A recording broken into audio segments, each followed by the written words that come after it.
If you've been enjoying R4E, the Reason for Everything podcast, please be sure to like, follow, and subscribe on all platforms or wherever you get your podcasts.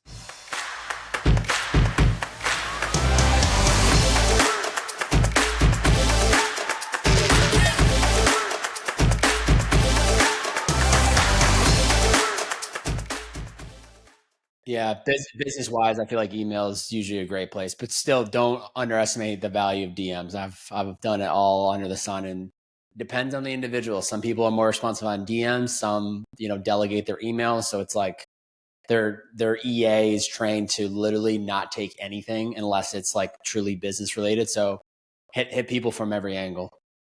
It's absolutely true. I think you've done an amazing job sharing your story online, and so I feel like there's a lot that I know about you that I want to ask some questions about, and that's why I wanted to pull you on.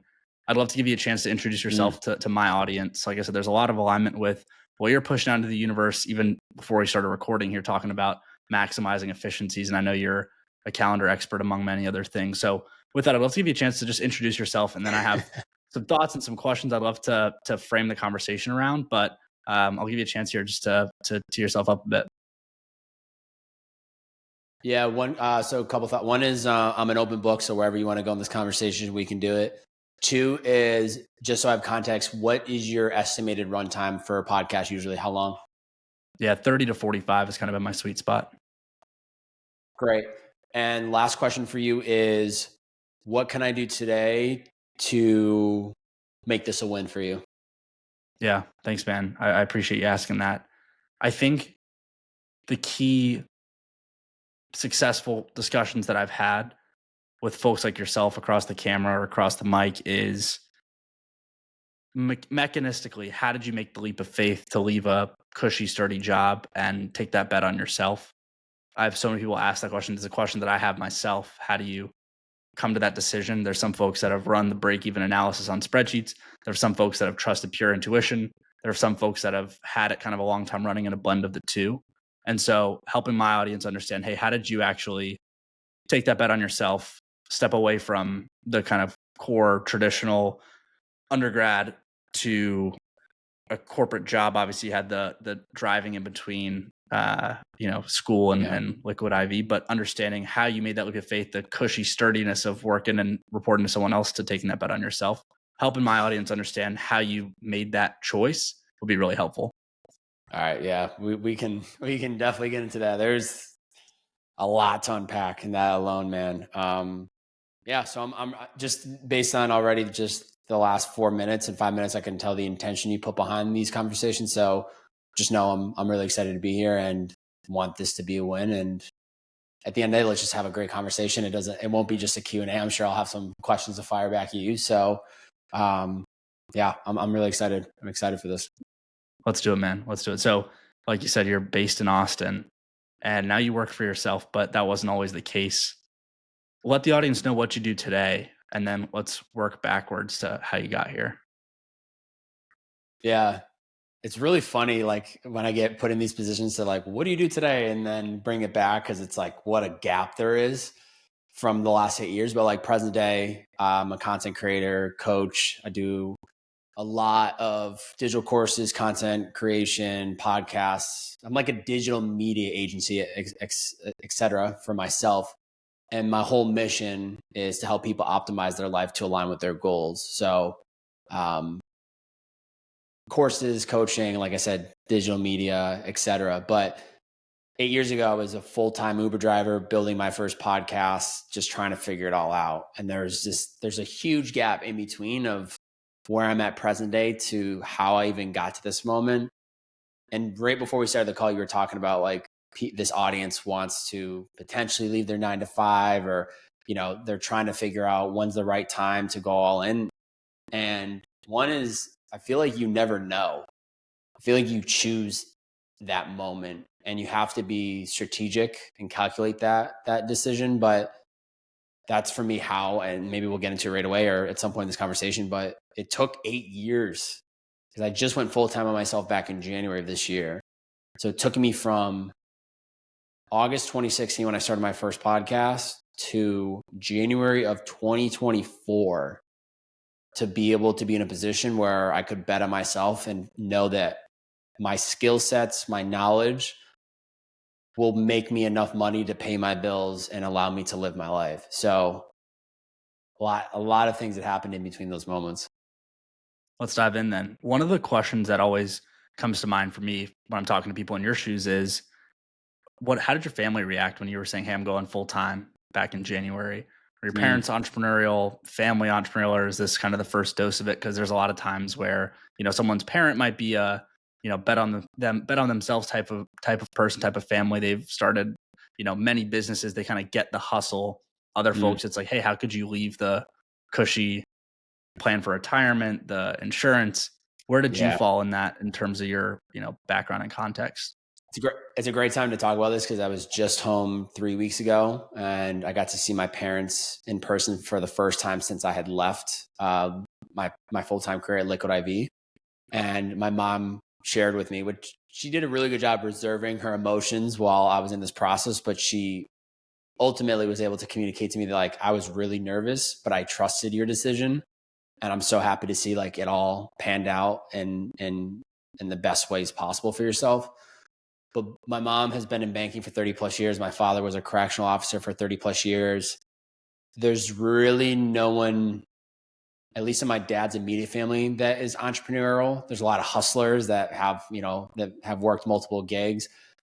The entrepreneur spirit, I think, comes from my mom's side. Her sister's husband, my uncle, he was the first job I ever had when I was 12 years old. He owns a landscaping business. And I think those early years really taught me the work ethic, the hustle, the grind that was necessary to make your own business someday. And I didn't know at that time that I wanted to start a business down the road, but very fortunate. Like when I told them, "Hey, I'm leaving," I put in my notice to leave. They weren't surprised because they had heard me communicate over the years, like this is kind of running its course. I'm ready to go full time on myself. So it wasn't like my dad was like, "I'm not surprised." That was his first response. My mom was more of just like, and it was from a loving place, was just like, why? And like, is this the right time? Like, can you not balance both at the same time? And so I think just recognizing and understanding like they were coming from a completely different background and especially just like world when they were growing up, that I see things differently than they do. And I've just been very fortunate that over the last 8 years, they've always supported, and it's always been like, hey, if this is what you think you need to do, great. But if money gets tight and you're in a bad position, like you have to figure it out. And that was really good advice that I got at 22. Not even advice, it was just direction. Like, hey, when your college loans kick in 6 months, even if you're driving Uber and you're building this podcast thing, whatever that is called, you have to find a way to pay your bills. And that lit a fire under my ass. And it also just gave me that feeling of like, there is no option B. I have to find a way. You talk about burning the boats a lot in your content, which is something you did. And I think the kind of counterintuitive nature of burning the boats is that if you burn the boats, that means you can also build them. I feel like the people that end up burning them, in a positive way, not, burning bridges, but burning the boats. People that burn Yeah. them a lot of times built them in the first place. They can build them back to go back to where they need to be. Push comes to shove. Yeah. I really, it's funny enough. I didn't really think about it until I was about to be done at Liquid IV, but I'd always heard this burn the boats mindset mentality, which is like you're giving yourself no other decision but to move forward. And I first heard that story, which was there's a story that, this comes from in the 1800s. There's a fight, and one of the people that's fighting, they charge this island with boats and they all burn the boats. So that gives them no other option but to charge forward and to win the battle. Don't know the context other than that, but I heard this on a podcast that I recorded in 2018 with the founder of Liquid IV, who was no longer with the company at this time of me burning the boats. But it was crazy to connect the dots back. Like I first heard this story way back then, but for me, it was like, I knew this moment was coming. It was now or never. And the reason I kept like promoting burn the boats, at least in the weeks leading up to it, was I knew that this was my moment to burn the boats and never go back. I knew this was a moment that I wanted to really I'd been an entrepreneur for the last 8 years, but I had always had a side hustle to pay the bills. Driving Uber full time for 3.5 years, worked at Liquid IV for 4 years. I wanted this moment to mark, this is the last straw. From this moment moving forward, I'm going to do whatever it takes to make a living doing what I love with the skills that I've developed, with the knowledge that I have. And so I was burning this boat of any mindset, any thought of going back and getting another job. It's just not an option. You're on a new island. You have no other option but to figure it out. And there was probably about 90 days after I left Liquid IV, I had hit a really hard wall. And that's all my mind starts racing. Like, you're going to have to get another job. This wasn't the right time.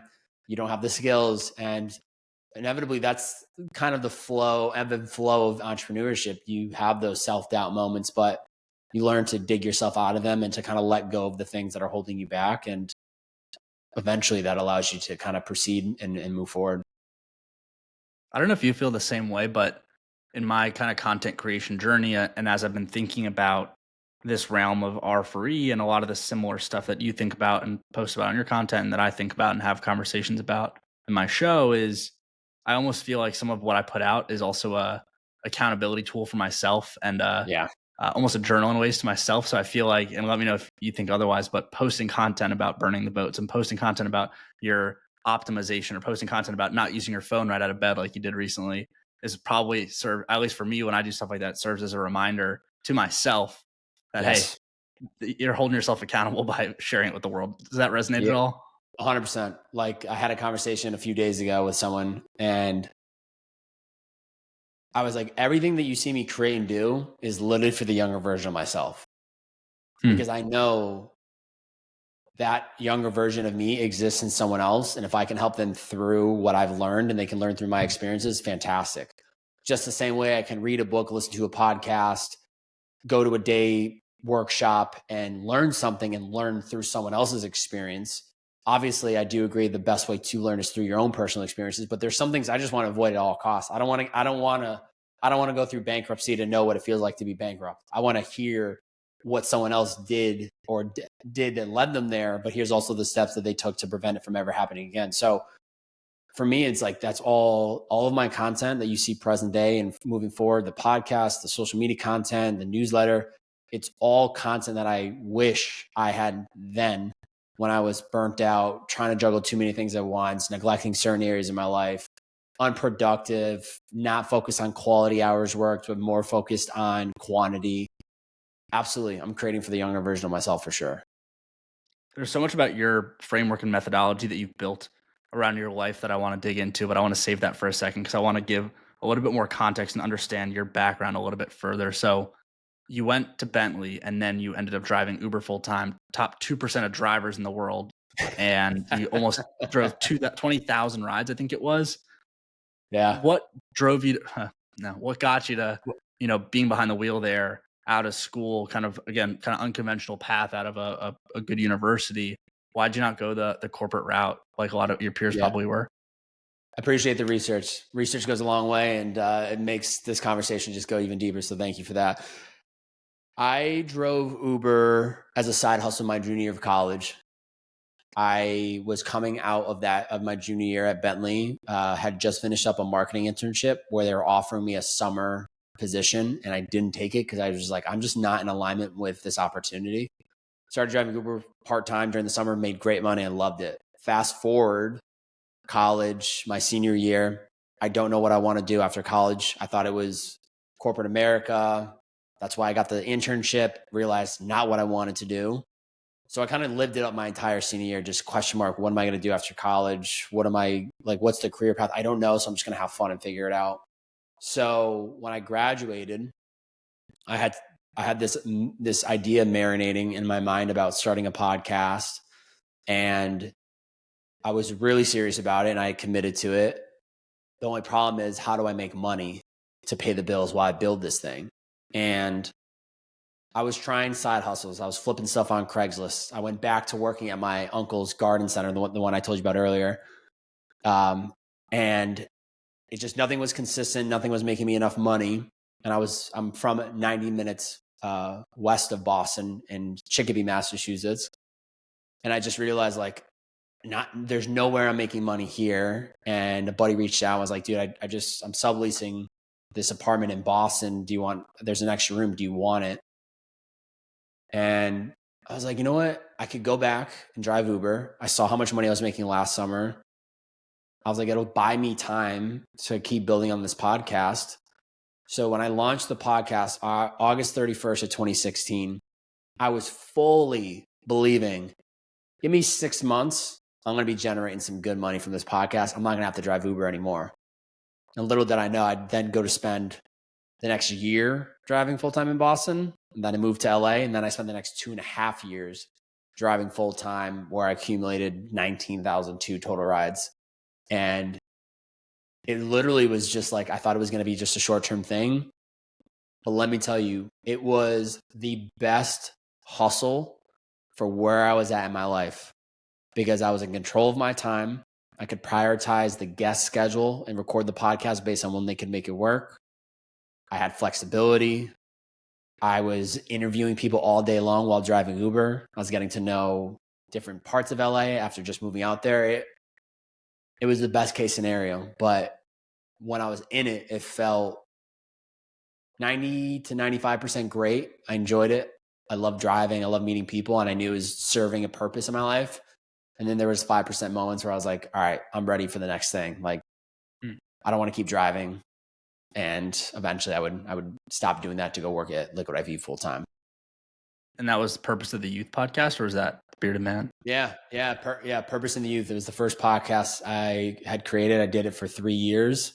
And then when I got the job at Liquid IV, it was, funny enough, slowing down the podcast to kind of take a break, and unintentionally got the offer from Liquid IV. So I then spent the next 4 or 5 months kind of just focusing on the career opportunity. And when I started to kind of get comfortable with that and have more free time, that's when I ended up starting It's the Bearded Man podcast, the current podcast I have, because Purpose in the Youth was a passion project of me finding out, what is my passion, what is my purpose, what I want to do with my life. And I found it, which was being a content creator and continuing to share my lessons and stories along with my audience. I just realized that show was no longer serving me. Like, it served a purpose. It helped me find who I was, who I wanted to be, excuse me.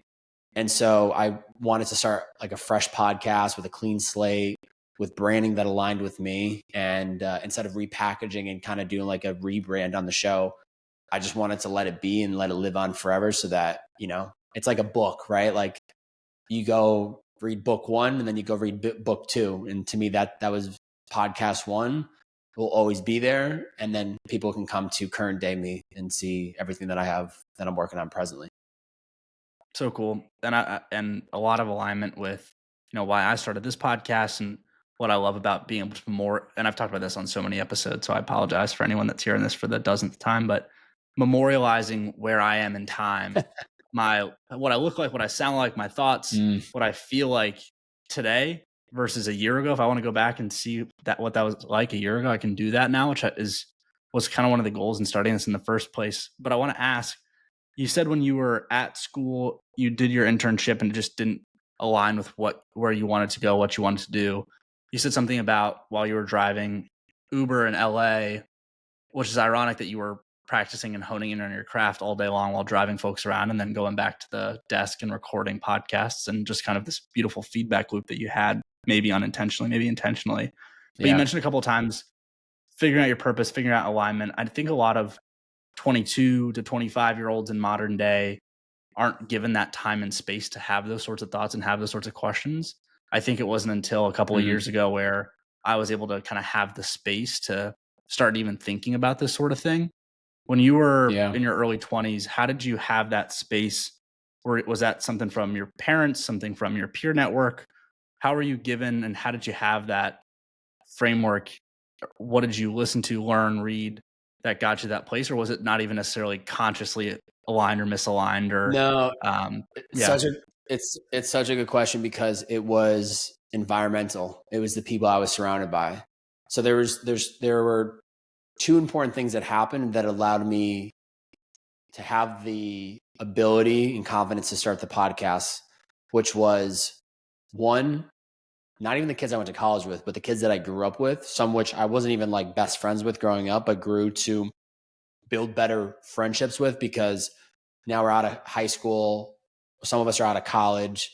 And some of these guys are still building like things they're passionate about. One was a clothing line designer. One was a photographer. One was a music artist. One was a model. Like all these guys were creating their own paths and doing the the unfollowed route, right? So being surrounded by these guys inspired me. And there were times when I'd be hanging out with them. I hadn't started the pod. I wasn't a creator, but I was just so lit up by being around this like energy of like trying to better themselves, trying to build themselves, trying to, move the ball down the field with their career. So being around them inspired me to want to find a passion, find a purpose, chase my curiosity. And then listening to the School of Greatness podcast with Lewis Howes, so informative, so many inspiring, great people. I just was listening and I'm not finding like people in their 20s, right? Like I'm hearing Gary Vee at the time, he's like late 30s, early 40s. I'm like, yeah, this is good, but I'm not like relating because this is like, he's so much older than me. So that's when it kind of sparked where, I went to business school. And the one thing that I took away from business school is like, survey the market. If there's something that you think should exist, but doesn't exist, create it or create something to scratch your own itch. And for me, it was that. I was like, I'm not seeing the podcast on the young, passionate people. And I'm looking for my passion. I'm a people's person. I'm curious. As of the last 12 months, I'm really focused on growth and personal development. I'm listening to Tim Ferriss, starting to meditate, listening to Lewis Howes. I'm like, I'm just going to start the damn thing. And not only was I confident to start it because of the group that I was surrounded by, which I knew these are going to be the first 10 episodes. I already got the first 10 figured out. Now I got to worry about 10, 11, 12, 13, right? The other thing was one of my best friends that I grew up with, his name's Dylan Reese. I had been working alongside him for 10 years, building his music career, helping him sell tickets in our area. I was, his hype man, his tour manager at one point. So like I had seen up close and personal what it takes to go from making music in the basement and people talking crap about you in high school to then now getting booked on tours. I wasn't trying to be an artist, but I was following a very similar creative path, which is like, you got to fight against any of the negative feedback and just do it because you want to do it. And I felt like I had the whole blueprint laid out for me before I even had started. You mentioned School of Greatness and Lewis. Full circle moment, you ended up having him on your show. How did that come to be? Yeah. Crazy timing on that. Long story short, had built a relationship with him through Instagram DMs. A lot of the guys that I was meeting through the podcast out in LA, he was mutual friends with, they're starting to do business deals with. And I don't remember what got him to finally hit the follow on my account, but he followed me. And it's 2021. I'm in his DMs about running the LA Marathon. I'm fully committed to running it with his team, the Greatness team. He's like, I got you a spot. Long story short, the marathon gets pushed from March of 2021 to November of 2021. So I messaged him. He's like, hey, we are going to have to drop out of it. We have other priorities. It's too far out, blah, blah, blah. I'm like, all right, I'm going to run the marathon myself then, because I've been training for it. So anyway, a couple months later, I finally just asked, will you be on my show? And he's like, yes. He's like, honestly, I haven't been on any podcasts this year. I'm writing a book, but let's do this. I'm happy to do it. So I book it with him. It's like 2 months down the road, a month and a half down the road. I'd run the LA Marathon in between. The week after I run the LA Marathon, it's my first day running in Venice Beach. And I run into Lewis and his girlfriend at the time, now fiance. And this is like 2 weeks before we record the podcast. And I was like, this is my first time meeting him in person. I was like, this is meant to be. So a couple weeks later, October of 2021 is when we did the podcast. And yeah, it was really surreal. I only have one, not regret, but like he had invited me to come to his studio to record it. And I just wasn't ready. At the time I was just doing virtual. And it was just like the idea of going to his studio and needing to like find a camera production crew to come with me. It was just like so overwhelming. I don't regret it, but looking back, I wish I would have thought a little bit more outside the box and found a way. But it was an incredible conversation. But I think what I realized through that, and I share this because I want you to, hopefully this will be passed along to you, as I said earlier about learning through others' experiences, is like, it's never about reaching the goal. It was incredible to record that podcast, and then it rolled out, and then it's like right back, here we go. We're on to the next episode, right? So it was just another moment of like adding more fuel to the fire within me. And I knew it was a huge credibility moment that I could leverage that to get bigger guests on the show at some point. So full circle moment for sure. And there've been other moments where I've, have shot other content with him, and I'm going to his Summit of Greatness this fall, which I'm really excited about. So it's very surreal 8 years later to see any type of friendship when he's the sole person that inspired me to start, and he had no clue. He had no reason to have a clue who I was when I was listening to a show in fall of 2015. So wicked. Love a full circle story like that. As an aside, I mean, it's just we talked about this maybe before we started recording here, but just the testament and the power of the connectivity. I mean, we hear there's so much negative that is in the rhetoric around social media, but the fact they're able to connect with, call it hero, call it virtual mentor who you don't necessarily have a personal connection with, but the ability to connect with people online through DMs, through email, whatever it is so incredible. And I feel like it's overlooked a lot of times with a lot of the negative rhetoric around social media, but there's so much positive out there too. And that's a perfect example of it. Running into Lewis and his now fiance on Venice Beach as you're 2 weeks away from recording was probably, I'm guessing from my similar life experiences, was probably almost more rewarding and more dopaminergic than actually airing the podcast with him. Yeah. And experiences like that are what drove me and what inspires me into doing this show of, call it universal alignment or, blind faith, whatever it is. Like, you can't tell me that there's not a higher power out there moving us around wherever, like, we're just kind of getting moved around. And even in a non-religious way, just the fact that all of the dominoes had to fall for you to be running on Venice Beach leading up to the marathon 2 weeks before, meeting him in person for the first time, like, that's just like goosebump, bone chilling, crazy to me. Yeah. I can literally, I can picture the moment like it was yesterday. I have a photo in my office to the left of me of like me at his studio when we shot some content last year for his book launch. Like, he did, like, I've communicated to him, and he'll never know to the extent really of like, he's the true north for me. Like, it's just crazy how, someone like him can have millions of downloads on a podcast, and there's millions of different stories of how his show is impacting. There's different levels too. There's the passive consumer that just listens to the show, knows a little bit about Lewis. Then you have the far right person that's like obsessed, knows everything about him. Like, I'm somewhere not far right, but like, I know a lot about him. But I agree. Is it luck? Is it timing? Is it faith? I don't know. I just trust it. That's like the linchpin of so many of the discussions that I've had here is like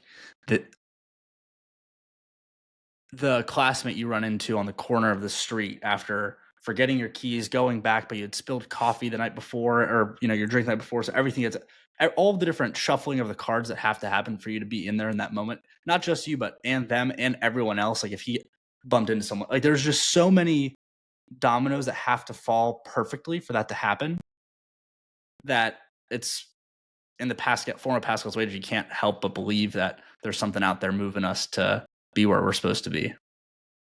Yeah. That's why you got to really just pay attention. Doesn't mean that there's something deeper to be understood, but just everything is happening for you for some reason.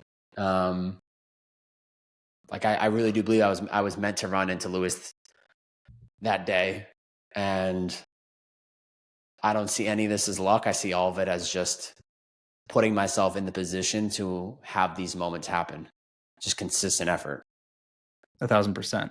I've talked about this here, and it's that there's this idea that, like, things will happen to me if I have faith or believe in R4E or whatever it is. And in reality, you have to your point, put yourself out there. I talk about Sahil Bloom a lot on this show. He talks about increasing your luck surface area. You have to put yourself out in the universe, take chances, be out in the ether to have luck happen to you. And to your point, call it luck, timing, whatever it is. Like, you can't recognize that if you're just sitting on your couch waiting for life to happen to you. Yeah, I agree. I'm curious for you, who would be your Lewis Howes for this show? Who's the one that the one person you would love to have as a guest? Yeah, it's a great question. In the same vein, I mean, I listened to Tim Ferriss. I listened to Robin Sharma on a bunch of podcasts. Eckhart Tolle would be amazing, of course. But I think the book that really clicked in my head around kind of where I wanted to go was The Monk Who Sold His Ferrari by Robin Sharma. But I wouldn't have even dove into that universe if it weren't for discovering Mike 3 summers ago.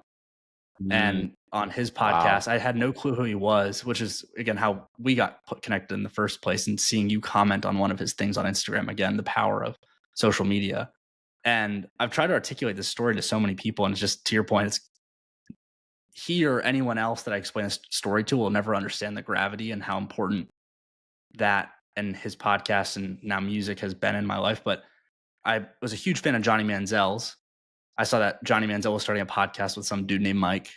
I listened to the podcast and I heard this guy Mike had a song. So I looked through my Spotify, and my top listened to song in 2017 was a Mike song. And I was like, that's crazy. I had no clue who this guy even was. I was in college at the time. I was just totally on autopilot, not even thinking about the top artist or the top song at the time. And then now through that, I dove into all of his music and podcasts and what he puts out into the universe, and everything he's shared with his fans around spirituality and faith has completely course corrected me into where I'm supposed to be.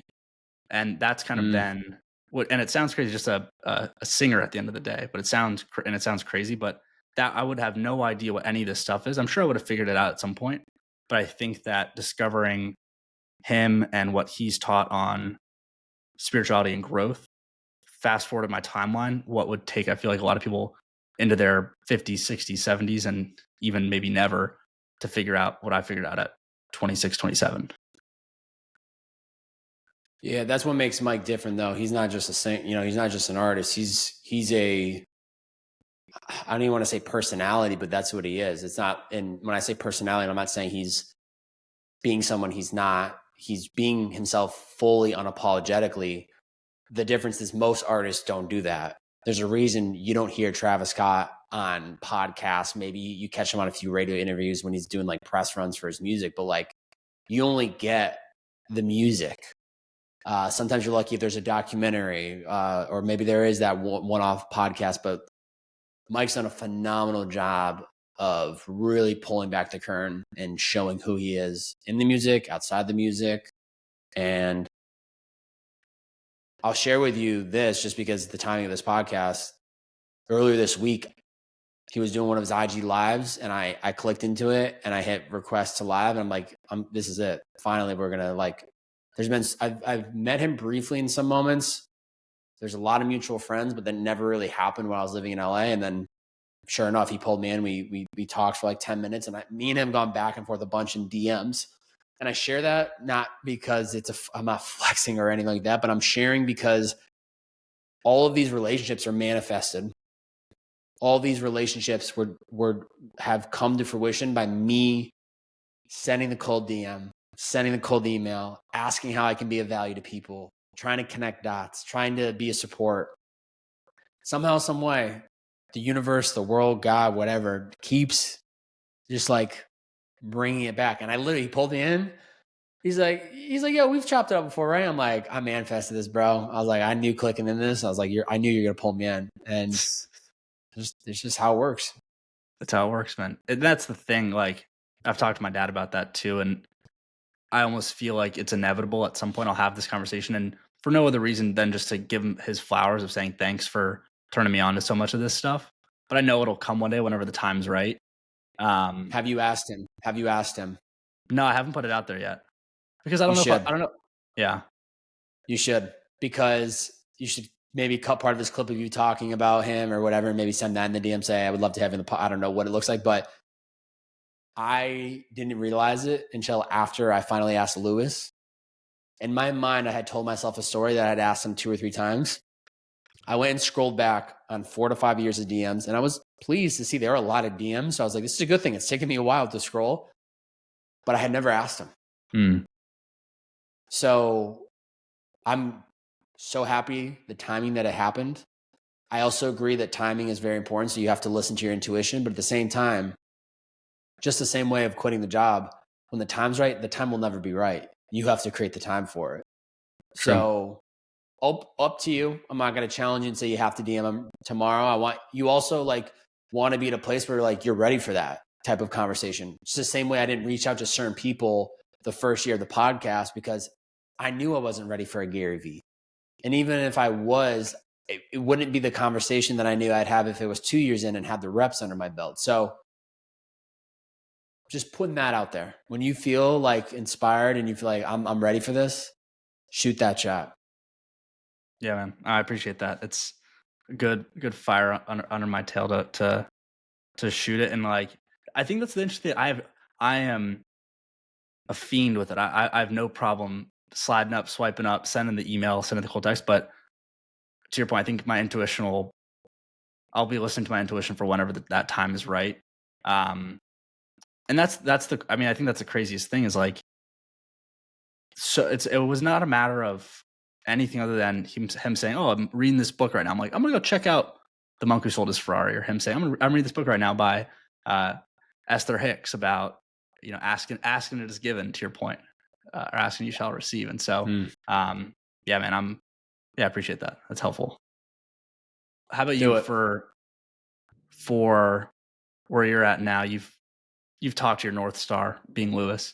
Who else is up there for you that you want to tap into? Again, your network is pretty wild, but who have you maybe reached out to that you haven't heard back from yet, or who do you want to get in touch with? Yeah, I haven't put really any energy and time into reaching out to guests. I've gone through some interesting phases over the last few years where I was doing like a guest pod every week and then a solo pod every week. Then I took 18 months off the pod and got back into it back in October. And then I did it for like 3 months straight with a guest every week, a solo pod. As of January, it's been just solo pods. But if I had to start reaching out, the 2 people that come to my mind that are pretty much like I want to cross them off. Jay Shetty and then Gary Vee. But the real true 3 when I started the pod that I was like, these are 3 of my North Stars was Lewis, who I recorded with, was a guy named Chris Path. He had a podcast called Short Story Long. Mike had been on it. Grew up watching Fantasy Factory, got him on the pod. And then the last person of the 3 was Gary, and hasn't happened, will happen at some point. I just haven't really found, like right now, I would do it, but I'm not like putting my energy to get that because it's just not, I'm not in the interview phase of my life right now. And maybe someday it'll come back, but at this point I've probably done north of 200 interviews, and the purpose was to find my passion. Then it was to, understand people deeply, but someday I'll get back in the swing of it. What's your MO now? You've gone all in on the Bobby brand. What's your plan? What's your goal? I know you're hosting a handful of different retreats or get-togethers, coaching. You're putting out content. What's that guiding light for you on a day-to-day basis? And like you said before, the content you're putting out today is a message to your prior self. When you look at the content you're going to be putting out in December, what do you want that to look like for yourself today?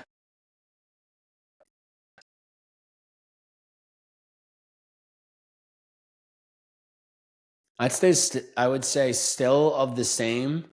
I think the only shift I would look for between now and December is to really gain clarity on like how to create content that consistently hits people at scale in the positive way. Because the more eyeballs I can reach, the more impact it has, the better it will impact others. And then also the better I can grow my business, which then gives me more leverage and tools to put more fuel to the fire and to grow it. So I think just looking at December, it would just be having found different content styles that really work well for me. And I think really the mission right now is just to continue building my coaching program.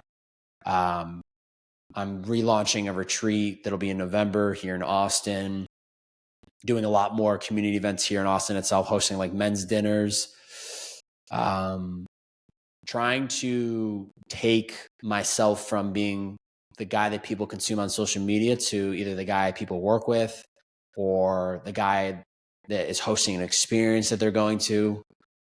Trying to have a much more hands-on approach with people. And that could be through courses, that could be through coaching, whatever it might be. To your point on Gary Vee being a name you want to check off the list, I mean, I feel like he's been super inspirational as he is for, I feel like, anyone that comes across his content. But I really resonate with his point about just creating content. And I think the beautiful thing about having all of this long form is that you can use it for whatever you want down the road. Sound bites, quotes, clips, whatever it is. And to your point about just putting consistent content out there and trying new things, I feel like it's just going to get easier and easier to do that with AI and with better technology coming at scale. I started using Riverside about a year ago, and seeing how far this platform has come, not a plug at all, purely just appreciation for the tool, like using different clipping tools and generators to get content out there. Right now, to your point about, you put your podcast on pause for a handful of months and then picked it back up. In the same vein, I kind of stopped putting clips out there because it just wasn't really, it felt like a time suck and there wasn't much ROI for what I wanted to be doing. And I was trying to fit the mold of what podcast clips should look like, not what spoke to me. And I think that that's what's something that's unique about your content, and why I think that and truly believe that your stuff will continue to grow and scale and impact people at scale, is because you're not kind of building content to fit a mold. You're building content that resonates with you and that just happens to be sticking well, if that makes sense. Yeah. I also want to add, the reason I stopped the pod was because I was getting a little taste of success on TikTok and Instagram Reels. This is the fall of 2021.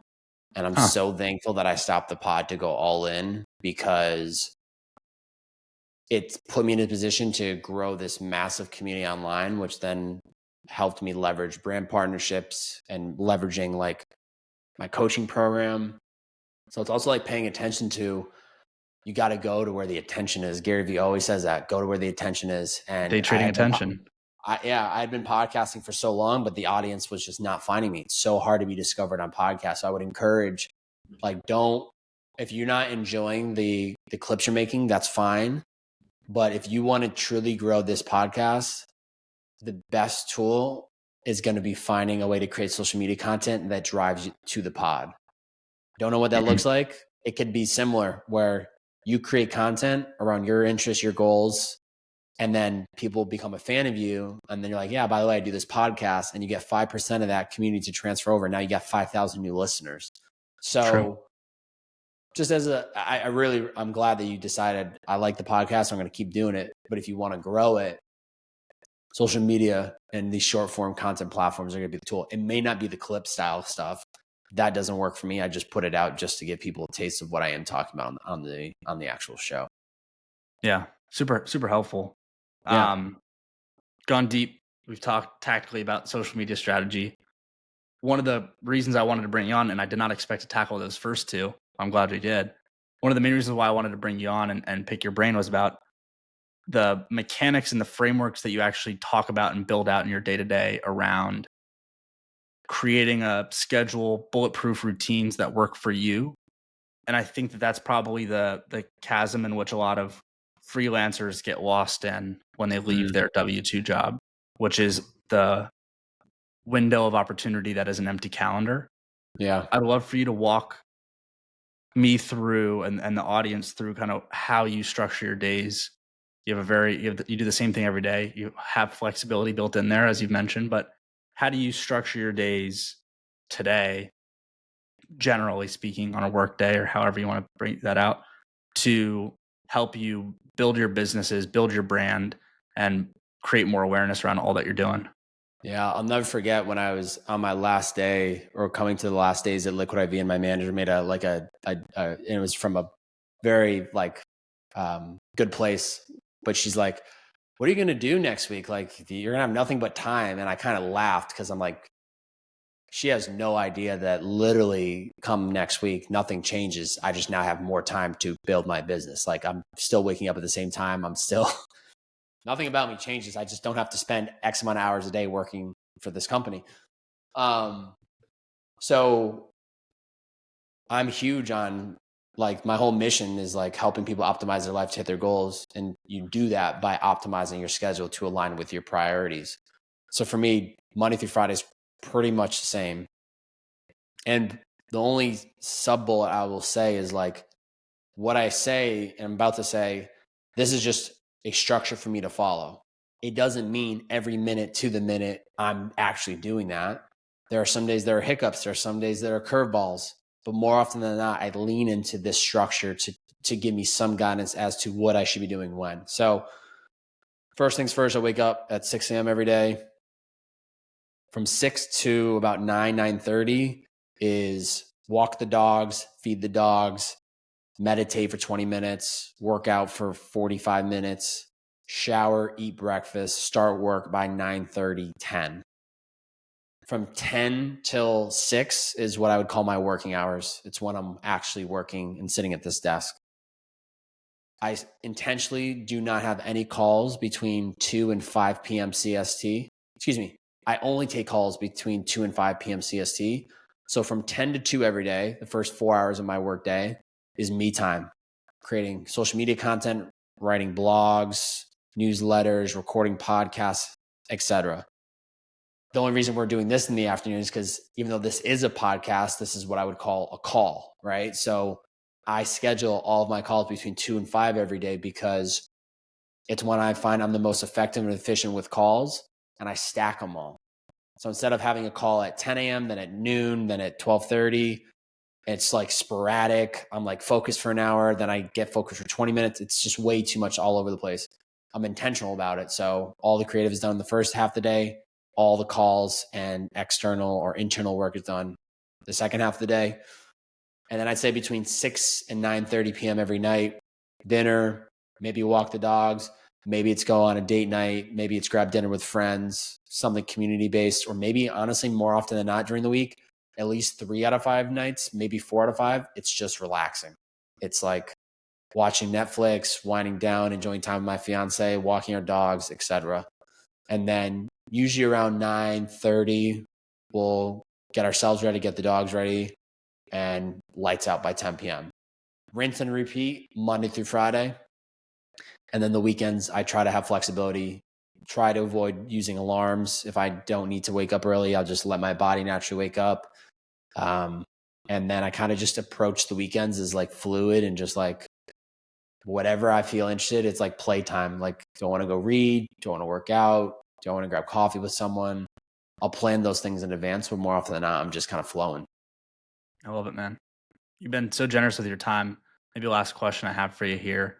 What would you say the biggest misconception is about being a life coach, content creator? It's buzzwordy, flashy. You see a lot of them online. For someone Hmm. that's, whether it's someone that's thinking about going and venturing into that world themselves or someone that sees it online and says, I don't need a life coach. What's Bobby going to do for me? What's a maybe common misconception or a piece of feedback you'd give for someone that comes across life coaches or you in particular online? Yeah, I've always stayed clear of calling myself specifically a life coach because I think there is this expectation around that like you're going to tell me how to live my life and you're going to help me find my purpose and passion. I'm not a life coach. I'm a life design coach. And what that means is, and I'll go back to your answer in a second.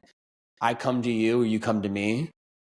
You tell me exactly what you want out of your life, or maybe you're like debating this or that, and I help you design how you're spending your time to align that. So I'm helping Mm. you design the life that you want. I'm not telling you what to do with your life.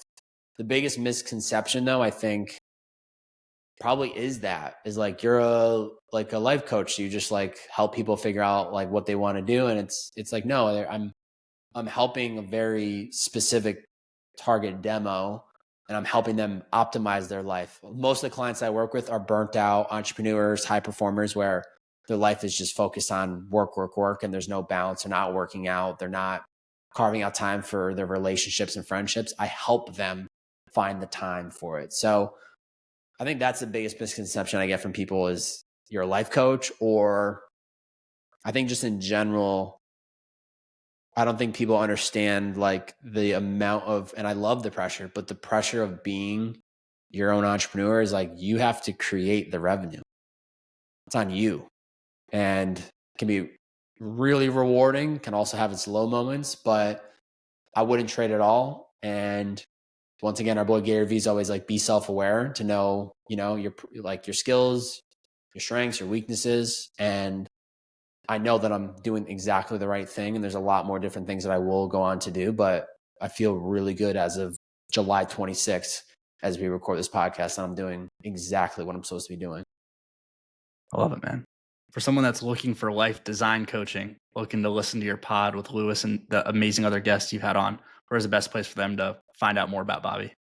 Yeah, I just say BobbyHobert.com, BobbyHobert.com. That'll bring you to my website. I have a free Design Your Life digital course. It's called Maximize Your Minute. Helps you be intentional with your minutes. My podcast is linked there. Instagram, all that's linked up. Handle-wise, it's just at Bobby, B-O, 3 B's, 4 A's, and a Y. And yeah, if you heard this podcast, please shoot me a DM. I'd love to connect with you guys and gals, and definitely would love to hear what you thought of the episode.